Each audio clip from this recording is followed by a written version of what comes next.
Hello investor, welcome back to my YouTube channel digital service. दोस्तों, आज इस video में हम बात करने वाले हैं फाइनोटेक्स केमिकल लिमिटेड के शेयर्स के बारे में, जिसमें हम कंपनी के फंडामेंटल और कंपनी के बिजनेस मॉडल पर चर्चा करने वाले हैं। चैनल पर पहली बार आए हैं तो चैनल को सब्सक्राइब करना बिल्कुल ना भूलें। सबसे पहले हम कंपनी की बात करेंगे। कंपनी इनकॉर्पोरेट हुई थी 1979 में।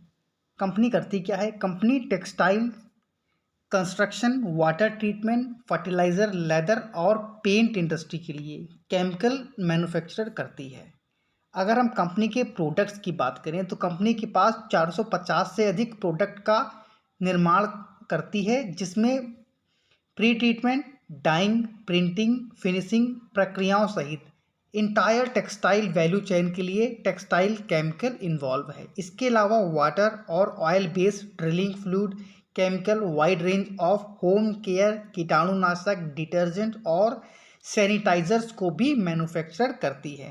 अगर हम कंपनी की जियोग्राफिकल स्प्लिट के बारे में बात करें तो कंपनी के पास इंडियन और इंटरनेशनल मार्केट में 100 से भी अधिक डीलर्स हैं, जिसमें 70 देशों में कंपनी काम करती है, जिसके अंदर Brazil, Bangladesh, Germany, Indonesia, Malaysia, Singapore, Syria, Thailand, USA, Venezuela और वियतनाम जैसे देश शामिल हैं।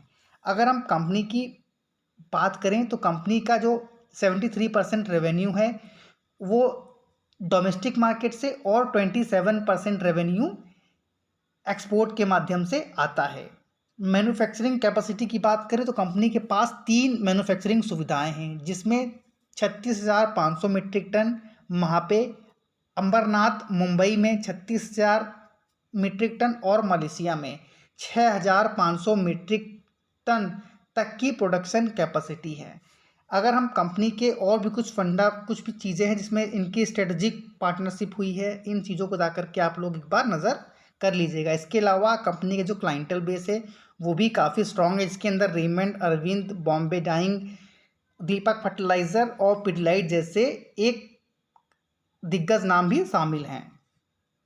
कंपनी ने अभी जून 2022 के अंदर करीब 200 करोड़ रुपए को भी रेज किया हुआ है। अब अगर हम कंपनी के मार्केट कैप की बात करें तो कंपनी के मार्केट कैप 2,710 करोड़ रुपए की है। स्टॉक 41 के मल्टीपल पी पर ट्रेड कर रहा है। रिटर्न ऑन कैपिटल एम्प्लॉयड 31 और रिटर्न ऑन इक्विटी 23 की है, जो कि काफ़ी शानदार नज़र आ रही है। बुक वैल्यू है 23 की और करेंट प्राइस स्टॉक का है 245। कंपनी के अगर हम हाई लो की बात करें तो अगर आप यहाँ इसका 52 वीक हाई देखें तो 253 है और लो है 93 का। डिविडेंड यील्ड 0.16 की है। 2 रुपए की फेस वैल्यू वाला स्टॉक है। आगे बढ़ने से पहले आप सभी के लिए एक ऑफर है।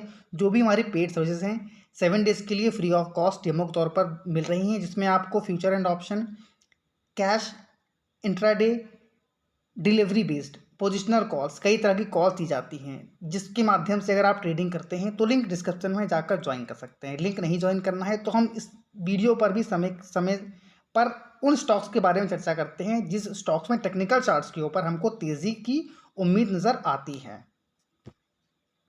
अगर हम कंपनी के प्रॉस की बात करें तो कंपनी ने अपने कर्जे को कम किया है। कंपनी ऑलमोस्ट डेप्ट फ्री है और कंपनी एक्सपेक्ट कर रही है कि आने वाले जो भी क्वार्टर रिजल्ट हों वो बेहतर से बेहतर पेश करें।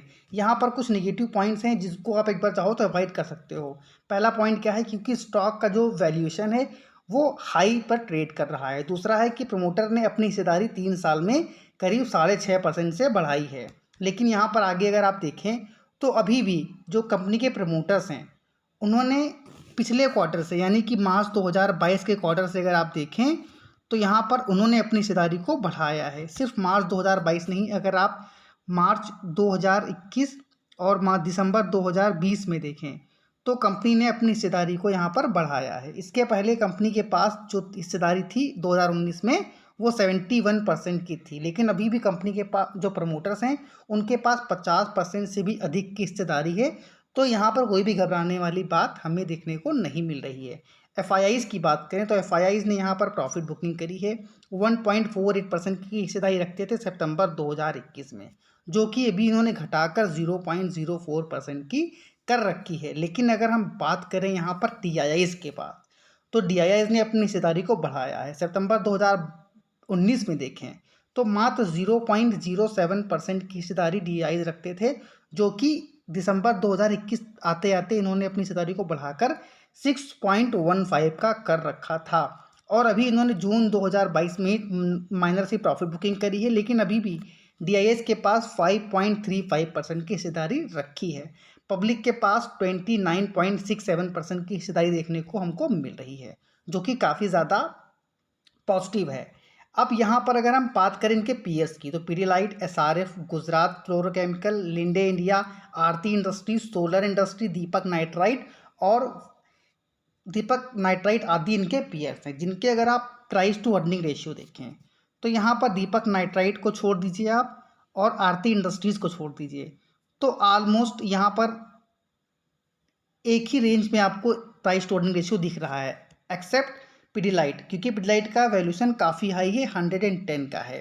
तो यहाँ पर अगर आप पीडीलाइट से कंपेयर करते हैं तो अभी भी स्टॉक ज़्यादा हाई वैल्यूएशन पर नहीं मिल रहा है। लेकिन हाँ, अगर दीपक नाइट्राइट और SRF आरती इंडस्ट्री से इसकी तुलना करते हैं तो यहाँ पर आपको वैल्यूएशन थोड़े से हाई दिख सकते हैं। लेकिन यहाँ पर एक और अहम पॉइंट है जिसके बारे में भी हम आगे चर्चा करने वाले हैं। कंपनी के सेल्स देखें तो मार्च 2012 में आप अगर देखिए तो जो भी वैल्यूज़ है यहाँ पे करोड़ में है, तो 80 करोड़ का रेवेन्यू जनरेट करती थी कंपनी 2012 में, जो कि 2022 तक आते आते इन्होंने 368 करोड़ से बढ़ाकर अभी TTM यानी किसी मंथ के पूरा मंथ कंप्लीट भी नहीं हुआ है, मतलब पूरा ईयर कंप्लीट भी नहीं हुआ है, और कंपनी ने 441 के सेल्स तक अपनी सेल्स को बढ़ाया है। अब यहाँ पर अगर ऑपरेटिंग प्रॉफिट की बात करें तो ऑपरेटिंग प्रॉफिट 7 करोड़ से बढ़कर 88 करोड़ का हो चुका है। एक्सपेंस भी कंपनी के लगातार बढ़ रहे हैं, यहाँ पर 353 करोड़ के एक्सपेंस देखने को मिल रहे हैं, क्योंकि यहाँ पर कंपनी ने लगातार अपने आप को प्रूव किया है कि इन्होंने सेल्स के साथ साथ अपने प्रॉफिट को भी बढ़ाया है।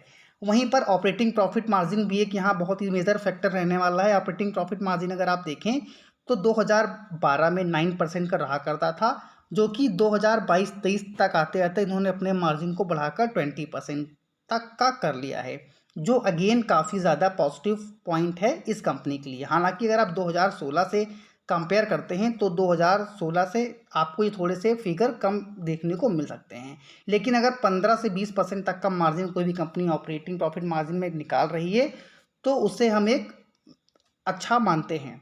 अगर हम कंपनी के टोटल प्रॉफिट की बात करें तो कंपनी का 6 करोड़ का प्रॉफिट रहा करता था 2012 में, जो कि 2023 तक आते आते यहाँ पर 65 करोड़ तक का प्रॉफिट इन्होंने बना लिया है। इसके साथ ही साथ अर्निंग पर शेयर भी लगातार कंपनी ने बढ़ाए हैं। कंपनी के कंपाउंड सेल्स ग्रोथ की बात करें तो 5 साल का डेटा जो इनका है 25% के CAGR से बढ़ा है, और TTM यानी ट्रेलिंग 12 मंथ में 75% से। कंपाउंड प्रॉफिट ग्रोथ 35% का रहा है, 3 साल का डेटा, 5 साल का 16% का है, और स्टॉक ने 52% के CAGR से जो है अपने रिटर्न बना कर दिए हैं। 1 साल का अगर डेटा देखिए तो यहाँ पर 110% के CAGR से कंपनी ने स्टॉक के रेट्स को, जो कंपनी का जो शेयर है उसका प्राइस यहाँ पर बढ़ा है। अभी यहाँ पर हम अगर इस स्टॉक को 20 साल तक होल्ड करते हैं तो क्या टारगेट देखने को मिल सकते हैं, इन बातों पर भी चर्चा करने वाले हैं। दूसरा जो सबसे महत्वपूर्ण यहाँ पॉइंट आ रहा है तो यहाँ पर जो इनका रिजर्व है, रिजर्व भी देखिए लगातार बढ़ा रहे हैं, 41 करोड़ से बढ़कर 240 करोड़ का हो गया है। बोरिंग लगातार घटाई है, पहले 8 करोड़ की हुआ करती थी, जो कि अभी इस साल 2022 में मात्र 2 करोड़ की देखने को मिल रही है, जो कि मार्केट कैप के मुकाबले काफ़ी कम है, जिसको हम ऑलमोस्ट डेप्ट फ्री कंसिडर भी कर सकते हैं। अब अगर हम इनका कैश फ्रॉम ऑपरेटिंग एक्टिविटी देखें तो 13 करोड़ की है, cash from investing activity 1 crore का है, और नेट कैश फ्लो भी यहाँ पर इनका पॉजिटिव में है, जो कि बहुत ही ज़्यादा पॉजिटिव बनाता है इस कंपनी को। 8 करोड़ का नेट कैश फ्लो हमें देखने को यहाँ पर मिल रहा है। कंपनी का करंट प्राइस देखें तो 244 रुपीज़ के प्राइस पर ये स्टॉक ट्रेड कर रहा है, और इसका चार्ट पैटर्न देखें तो लगातार इसने अपने निवेशकों को प्रॉफिट ही दिया है, और यहाँ आप देख सकते हैं कि एक चार्ट पैटर्न ऊपर की ओर ही जा रहा है। अब स्टॉक का जो मैंने यहाँ पर अभी बात करी थी आप लोगों से अगर अभी तक आपने हमारे डेमो ग्रुप को ज्वाइन नहीं किया है, लिंक डिस्क्रिप्शन में है, जाकर ज्वाइन कर लें। अगर आपने उस पार्ट को स्किप कर दिया है तो हमारी एक पेड सर्विसेज हैं जो 7 डेज़ के लिए डेमो के तौर पर फ्री ऑफ कॉस्ट मिल रही है। लिंक डिस्क्रिप्शन में दे रखा है, जाकर ज्वाइन कर लें। हाँ, अब यहाँ पर तो एक बहुत महत्वपूर्ण पॉइंट रहने वाला है, जो कि मैंने बताया था, जो स्टॉक का प्राइस CAGR जो है 5 साल का जो डेटा है 52% के CAGR से स्टॉक ने ग्रोथ दिखाई है। अब अगर यहाँ पर हम ये मानते हैं कि आने वाले 20 सालों तक कंपनी अगर 50% के CAGR से भी ग्रोथ करती है, तो यहाँ पर अगर आप 1 लाख रुपए इन्वेस्ट करते हैं इस स्टॉक के अंदर, तो 50% के CAGR के अकॉर्डिंग यहाँ पर आपकी जो रकम हो जाएगी वो देख के आप सरप्राइज हो जाएंगे। करीब 33 करोड़ की रकम आपको बन सकती है आने वाले 20 सालों के अंदर।